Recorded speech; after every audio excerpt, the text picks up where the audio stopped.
January 1944. Somewhere deep in occupied France. Inside a dim Luftwaffe intelligence room, cigarette smoke curls beneath a map-stained ceiling. A row of German officers hunches over a massive wall chart, the Atlantic coast stretched before them in ink and arrogance. They laugh quietly, tapping the map with polished fountain pens. Allied coordinates, they claim, are nonsense. The Americans, they say, don't understand Europe. Their maps are guesses drawn from civilian atlases and tourist charts. On the opposite side of the war, a different silence reigns.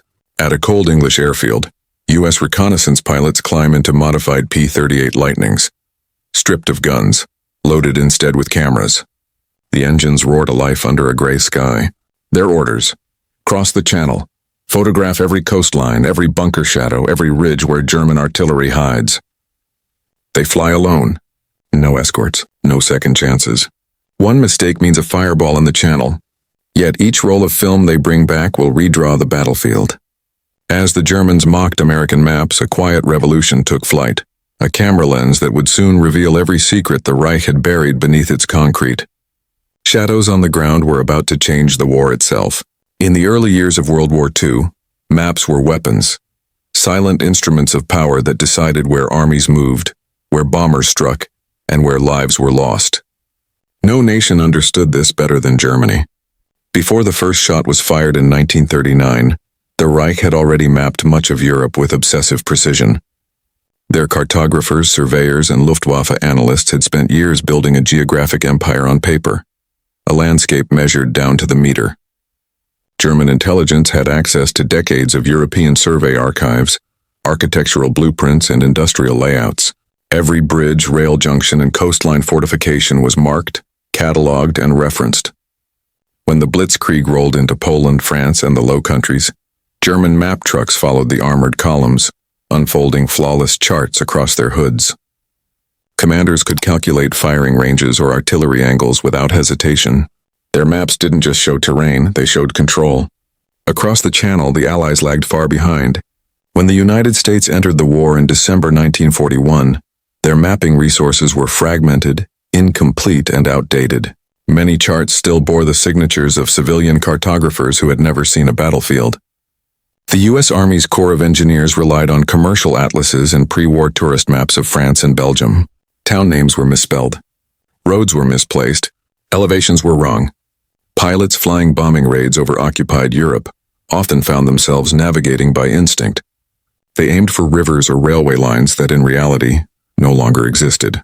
Crews would drop bombs miles from intended targets, not out of negligence but because the maps had lied. Intelligence officers could not correct what they could not see.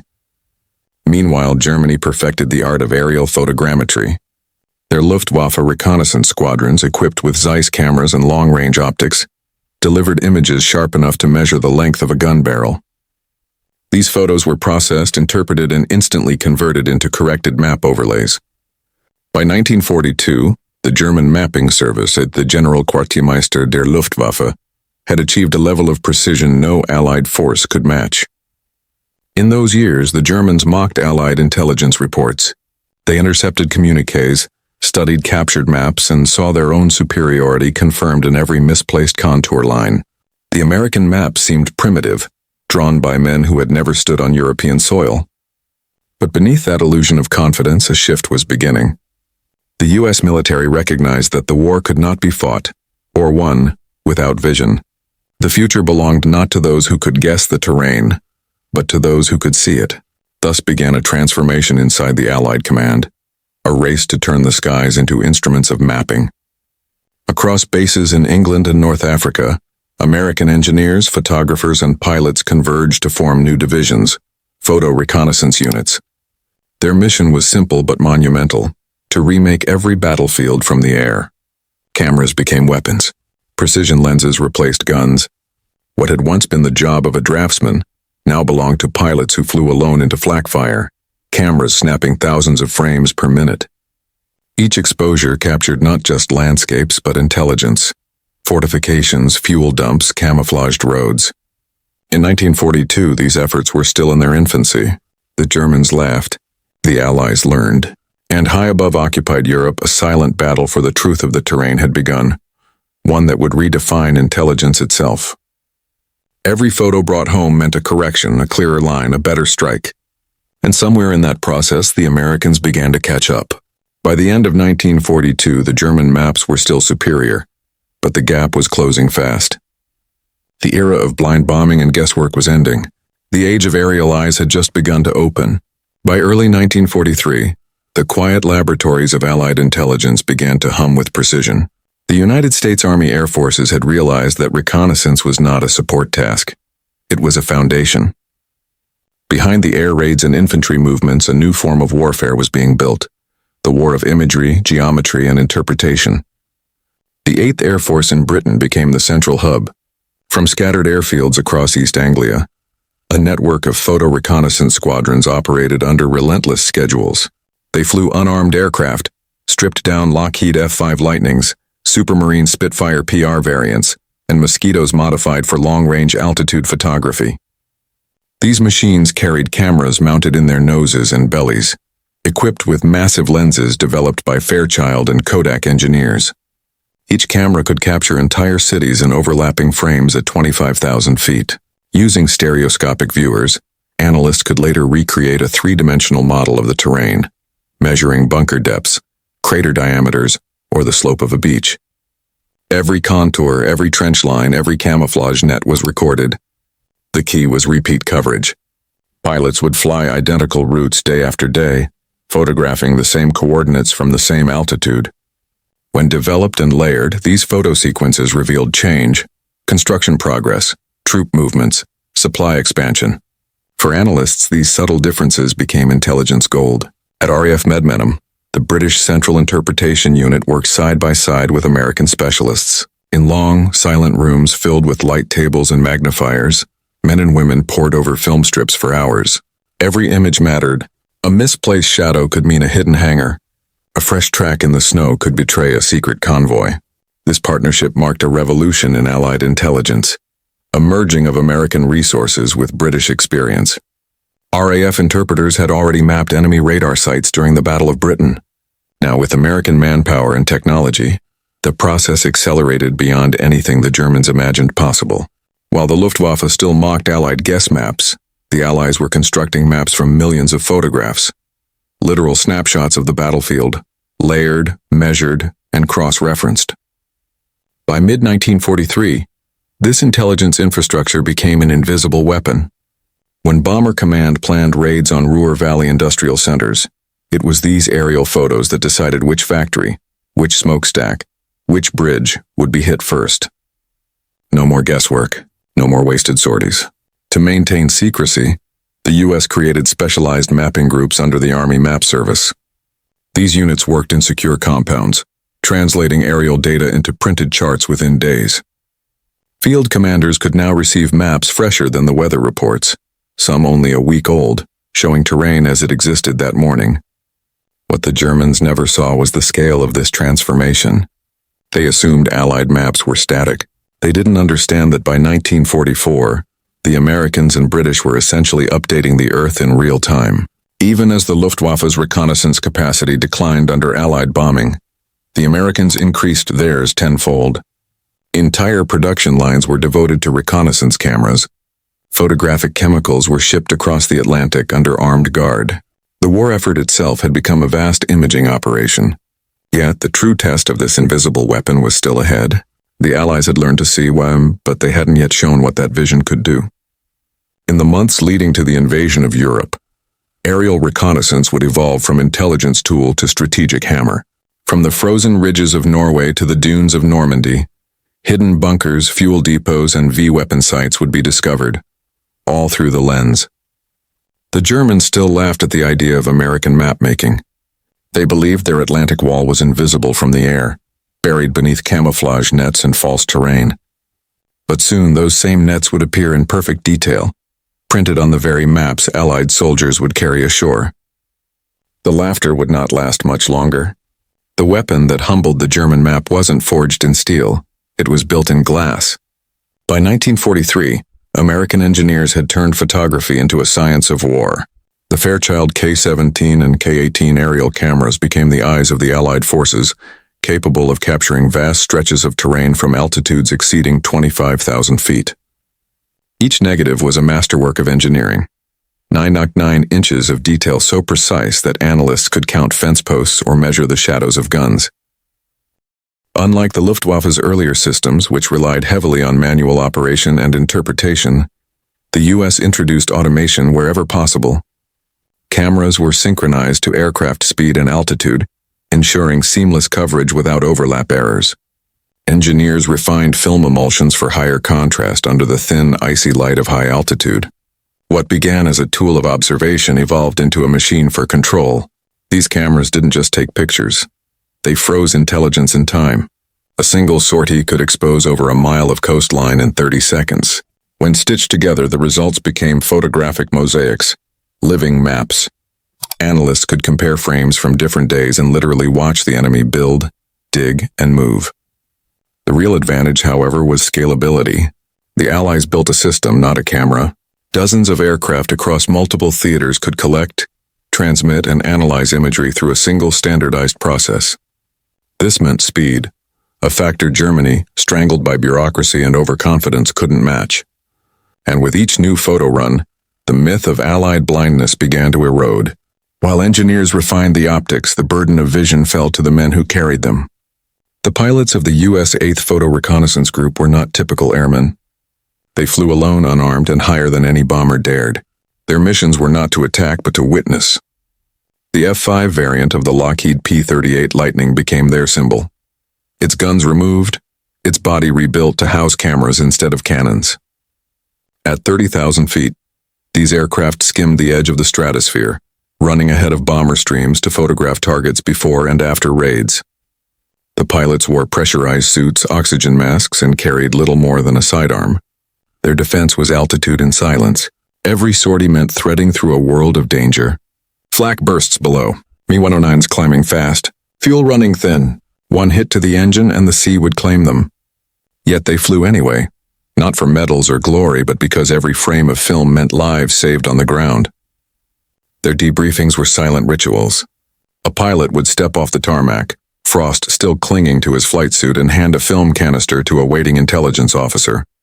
Within hours, that film would be developed in a darkroom, projected across light tables and measured for every contour. In the archives, the photographs they brought back still exist. Images of bridges, airfields, coastline batteries, and fields that would soon become battlefields. To most, they are black and white stills. To those pilots, they were survival maps drawn in silver and shadow.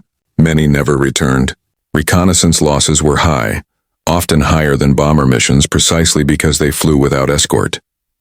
The Germans learned to fear these solitary aircraft, calling them Die Augen des Himmels, the eyes of the sky. But the pilots' work changed the course of operations across Europe. Each successful mission meant more accurate bombing runs, fewer civilian casualties, and fewer wasted sorties. Intelligence became precision, vision became dominance.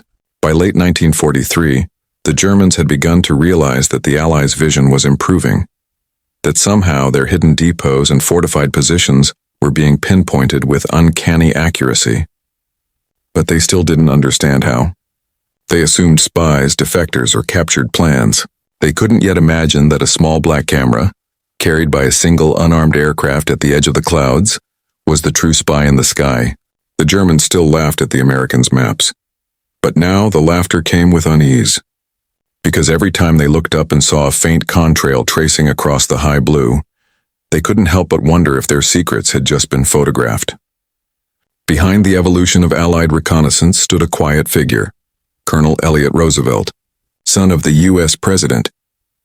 Unlike his father's public leadership, Elliott's war was fought in laboratories, darkrooms, and flight lines.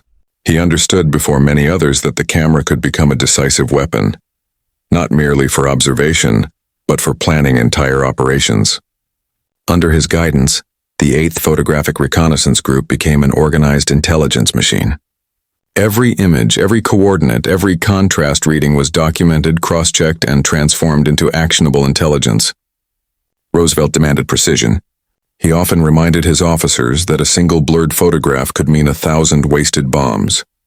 He worked closely with British intelligence at RAF Medmenham, where a generation of photographic interpreters, Mathematicians, artists, and even archaeologists decoded the war from above. Together they pioneered stereoscopic plotting, where twin photographs taken seconds apart were examined through viewers to reveal depth. Trenches, bunkers, and even camouflage nets stood out in sharp relief. What once hid beneath the landscape could now be measured. These methods soon reached beyond the battlefield. When British and American planners began studying invasion routes for Operation Overlord, they didn't rely on traditional surveys. They relied on Roosevelt's photographs. Every beach obstacle, every hedgerow, every gun emplacement was mapped from his group's film rolls. It was a triumph of invisible leadership, a strategy of vision over firepower. Roosevelt's units didn't drop bombs. They enabled others to hit the right targets. In a war defined by destruction, his weapon was clarity. As intelligence improved, so did confidence. For the first time, Allied commanders had what Germany once boasted: absolute geographic understanding. But unlike the German cartographers whose maps were built from pre-war precision, Roosevelt's men mapped reality as it changed. That dynamic intelligence would soon prove devastating to the Reich. Inside occupied Europe, the German military still held to its assumption of superiority. Their Festung Europa, Fortress Europe, was fortified along the Atlantic coast under the belief that Allied reconnaissance could never see beneath the camouflage. Bunkers were buried under false dunes. Concrete emplacements were disguised as barns. Tank traps were hidden beneath beach grass. To them, Allied maps remained a subject of ridicule. Field reports mocked Anglo-American ignorance of topography. Commanders cited examples of inaccurate Allied bombing patterns as proof of continued incompetence. The Reich's propaganda machine proudly circulated claims that no foreign eye could see the Atlantic Wall. Then came the photographs. In late 1943, German analysts began noticing something strange in Allied bombing accuracy. Raids on critical depots in northern France suddenly struck with surgical precision. Storage sites once believed invisible were obliterated. Bridges camouflaged under netting were hit dead center. It was as if the Allies could see through the earth. Captured reconnaissance prints confirmed their worst fears. In one instance, a Luftwaffe intelligence officer examined a recovered Allied photo mosaic and froze. The image showed not only the shape of a bunker complex but the footpaths used by its guards. Even the trenches that curved between positions were visible. Disbelief gave way to dread. Reports circulated up the chain, warning that Allied aerial photography had reached a level of detail previously thought impossible. German scientists scrambled to adapt, experimenting with radar-reflective camouflage and decoy shadows. But the tide had already turned.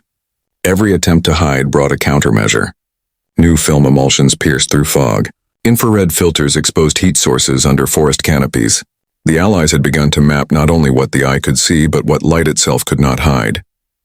By the time the Wehrmacht understood the scale of this transformation, it was too late. Their fortifications were known, measured, and catalogued. The same walls that symbolized invincibility had become coordinates on Allied target maps. The arrogance that once filled Luftwaffe map rooms was gone. In its place grew a creeping realization that the Americans they had mocked had, in silence, built the most comprehensive reconnaissance network in history. Soon, that network would turn its gaze toward a single target, the Atlantic coast of France, where the most critical invasion of the war would depend on maps the Germans once called worthless. The laughter had stopped. Now there was only fear of what the cameras would see next. Spring 1944. The air over northern France hummed with a quiet tension, an invisible war waged not with bullets, but with lenses. The Allies were preparing for an invasion unlike any in history, and every decision, every tide chart, every beachhead, every gun coordinate, depended on what the cameras could find. Operation Crossbow had set the precedent. Months earlier, Allied reconnaissance flights had begun over mysterious construction sites in northern France. At first, analysts thought they were airfields or storage depots. But repeated flights revealed long, narrow structures cut deep into the landscape. Too deliberate, too secret. When photos were layered over time, patterns emerged. Rail lines leading nowhere. Fuel tanks concealed beneath mounds of earth. Strange cylindrical objects scattered along the coast. These were not ordinary bunkers. They were launch sites, the Reich's new weapons of vengeance, the V1 and V2. The discovery sent shockwaves through Allied command. Hitler's engineers had promised these weapons would turn London into rubble. Yet it wasn't spies or intercepts that revealed their locations, it was the camera. In April 1944, the 8th Photo Reconnaissance Group began an unprecedented effort, mapping the entire Pas-de-Calais and Normandy regions, frame by frame. The scale defied imagination. Thousands of sorties, tens of thousands of film rolls. Pilots flew in shifting weather through dense flak, often with only seconds to capture each target zone. At RAF Medmenham, analysts worked around the clock. The film strips rolled in, still wet from development, and were pinned to massive plotting boards. Every shadow was studied. Every ridge was compared against previous flights. They found hidden ramps beneath the trees, concrete shelters disguised as farmhouses, fueling pits camouflaged under canvas. Operation Crossbow became the first campaign in history fought through photography. Before a single bomb was dropped, every target had already been mapped in photographic sequence. The strikes that followed, carried out by the RAF and US 8th Air Force, destroyed dozens of launch sites before a single V weapon could reach operational readiness. In Berlin, disbelief turned to alarm.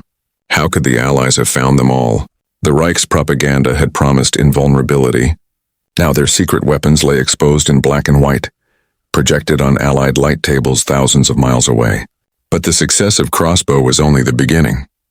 What these missions achieved wasn't merely destruction, it was trust. For the first time, Allied planners fully believed in the camera. They saw that the lens could penetrate deception, measure distance, and build certainty where before there had been guesswork. As the invasion of Western Europe approached, that trust became doctrine. The Allied planners of Operation Overlord would not gamble on assumptions. They demanded proof, photographic, geometric, undeniable proof of every enemy position. The Luftwaffe's laughter from the previous years was now a memory. Their maps, once masterpieces of pre-war precision, were frozen in time. The American maps, drawn from aerial film only days old, were alive, and in those living maps lay the future of Europe. The reconnaissance units received their orders, full coverage of the Norman coast. Every beach, every gun emplacement, every hedgerow. The cameras rolled once again. The skies over France filled with faint silver streaks, unarmed aircraft each carrying the vision of an invasion. Below them, German soldiers watched the contrails fade, unaware that the film already held their undoing. The war of steel and fire was about to begin. But first, the war of images had already been won. May-June 1944. The Allied invasion of Western Europe was no longer a plan. It was a blueprint drawn in film and shadow. From the moment reconnaissance aircraft began mapping the Norman coast, the myth of the Atlantic Wall began to collapse. The Germans had built their fortifications under the belief that no enemy could see through camouflage. Pillboxes were buried beneath artificial dunes. Gun batteries were painted to blend with cliff faces. Anti-tank obstacles were arranged to appear as natural debris. But on the Allied light tables in England, every deception unraveled. Through stereoscopic analysis, interpreters could measure depth and detect the unnatural symmetry of concrete. The sand piles hiding bunkers cast shadows that betrayed their shape. The faint lines of tracks in the grass revealed vehicle movement and supply routes. Even tide marks captured by chance in aerial frames helped analysts estimate beach gradients and landing feasibility. The Germans laughed at American map theories. They didn't know that by April, the Allies already had a complete three-dimensional reconstruction of the Normandy coast. Every battery, trench, wire, and minefield. The 8th Photo Reconnaissance Group's film reels were transformed into one of the most detailed intelligence archives ever created. Hundreds of interpreters and cartographers worked day and night, feeding data into Operation Neptune, the amphibious phase of Overlord. They created target maps and obstacle charts for each landing zone: Utah, Omaha, Gold, Juno, and Sword. These weren't ordinary maps. They were living photographs annotated with firing arcs, bunker interiors, and even door directions. Nothing like this had existed in any previous war. When naval bombardment plans were drawn, every gun coordinate came from a photograph. When paratrooper routes were plotted inland, the hedge patterns visible from reconnaissance frames dictated their drop zones. Even the engineers designing the landing craft ramps studied the slope measurements taken from those same images. Each photo meant precision. Each map meant survival. And so in the first light of June 6, 1944, as the Allied Armada approached the coast of Normandy, every commander held in his hands a document born from those silent missions. Maps that had been ridiculed by the Germans now guided the largest amphibious invasion in history. From the air, the view was surreal. Thousands of ships breaking through fog, tracing the same coastlines once photographed by unarmed pilots. Below, German gunners opened fire, confident that their emplacements were hidden, but Allied naval crews already knew their positions. The first salvos hit direct. Concrete shattered. Camouflage burned. In Berlin, stunned intelligence officers studied intercepted Allied maps and realized the truth. The Americans had seen everything. The bunkers, the mines, even the false gun sites meant to deceive them. Every secret was already on paper. Within days, German field commanders reported that pre-sighted bombardments destroyed positions that were never visible from ground level. A single line in a reconnaissance report had led to the annihilation of an entire coastal battery. The Atlantic Wall, once a symbol of impenetrability, was crumbling under the weight of photographic evidence. What began as a war of arrogance had ended as a war of accuracy. The same cameras that had mapped V-weapon sites now guided fleets, armies, and bombers. Intelligence had turned into a force multiplier beyond calculation. The Germans no longer mocked Allied maps, and they feared them.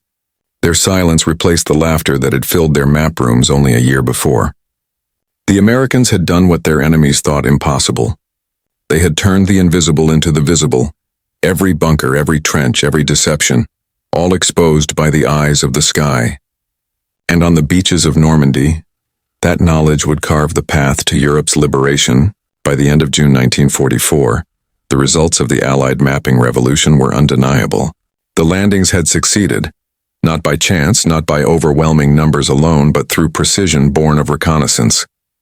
Every trench line, every gun emplacement, every bunker that once hid under camouflage had been charted weeks before the invasion. The first wave of troops who stormed the beaches of Normandy carried maps that were unlike anything any army had ever held. They were not sketches. They were photographs, direct imprints of enemy positions taken from the sky. Soldiers could point to a pillbox on the sand and match it, frame for frame, to the same structure printed on the sheet in their hands. This visual clarity saved lives. At Omaha Beach, where chaos and misdrops could have turned the invasion into disaster, engineers and officers still found their bearings through aerial charts. Even when smoke blinded the coast and radio lines broke, the terrain beneath their boots matched the photos in their packs. That familiarity, that pre-knowledge kept units from disintegrating. For the planners, the proof came later, when intelligence officers compared post-invasion reconnaissance with the pre-strike imagery. Nearly every major German defense identified from the air had been neutralized within the first 48 hours. The accuracy of naval bombardment and aerial strikes approached 80%, a number previously thought impossible for a battlefield this vast. The Luftwaffe, by then a shadow of its former self, could no longer contest Allied dominance in the sky. Its remaining reconnaissance squadrons were scattered and underfueled. German analysts, overwhelmed by constant bombing and resource shortages, had no answer to the American system that turned film into firepower. Captured German officers later admitted their disbelief. Interrogation reports from July 1944 record astonishment at Allied map precision. One officer from the 300th 2nd Infantry Division remarked that American artillery appeared to know our emplacements better than we did ourselves. Another from the 716th Coastal Division confessed that even reserve routes, roads they believed untraceable, were bombed within hours of being used. That level of awareness shattered morale. For the German army, secrecy had been its final refuge. Camouflage, deception, and the illusion of invisibility had long protected its positions. But now that protection was gone. Every move risked exposure. Every movement could be photographed, catalogued, and erased. Meanwhile, Allied reconnaissance did not rest. The invasion marked not an end, but an escalation. New missions launched daily, tracking the German retreat through France, photographing bridges, roads, and convoys. As the armies advanced, the maps advanced with them, printed fresh from reconnaissance negatives sometimes less than a week old. The war of movement was now guided by the war of imagery. By August 1944, Allied bombers struck with mathematical accuracy across the Seine and Loire valleys. In the air, unarmed reconnaissance aircraft continued to roam the skies, mapping destruction, confirming progress, and updating intelligence for the next day's operations. The Germans had entered the war believing that superior engineering and planning would make them invincible. What they had failed to imagine was that the enemy would one day see through their walls, literally. The once laughed-at American maps had become the most precise battlefield instruments of the war, and as Europe began to turn against the Reich, those maps became a symbol of something deeper, the end of German certainty and the triumph of Allied clarity. The war's next phase would prove it even further. Because while the beaches were secure, the air would soon uncover another layer of Germany's hidden war. By late 1944, the balance of power in aerial intelligence had shifted so completely that Germany could no longer conceal its war machine. What began as a mockery of American map-making incompetence had turned into an intelligence catastrophe for the Reich. The US and British photo reconnaissance commands expanded their reach deeper into occupied Europe. What had once been limited to coastal fortifications now extended across industrial centers, railway junctions, and even hidden weapon laboratories. The same process that exposed the Atlantic Wall was now dismantling Germany's last illusion, secrecy. Aerial reconnaissance had become a form of omniscience. At Peenemünde, where Germany's rocket program had once advanced in near-total secrecy, repeated reconnaissance runs exposed the launch platforms, fuel stores, and even personnel quarters. By comparing sequential images, analysts could calculate production rates and predict new launches. When Allied bombers struck, they didn't guess, and they knew exactly where to hit. Every photograph carried the weight of consequence. Entire raids were planned from them. Thousands of tons of bombs fell with precision not because of luck, but because of geometry born in the sky. When the Allies captured French territory, their advancing troops found proof of what the photos had shown. Many German bunkers destroyed by airstrike matched the reconnaissance prints almost perfectly. Even hidden underground facilities, once dismissed as myths, were found exactly where the photographs said they would be. The Germans, for their part, continued to adapt in desperation. They experimented with smokescreens, artificial forests, and dummy installations designed to mislead Allied analysis. But the Allies had already developed countermeasures. Analysts compared light direction, vegetation patterns, and even cloud shadows to spot forgeries. Every layer of deception added by the Germans only created more evidence to interpret. In Berlin's intelligence departments, frustration turned to despair. Reports surfaced of commanders demanding that all future maps be treated as potentially compromised.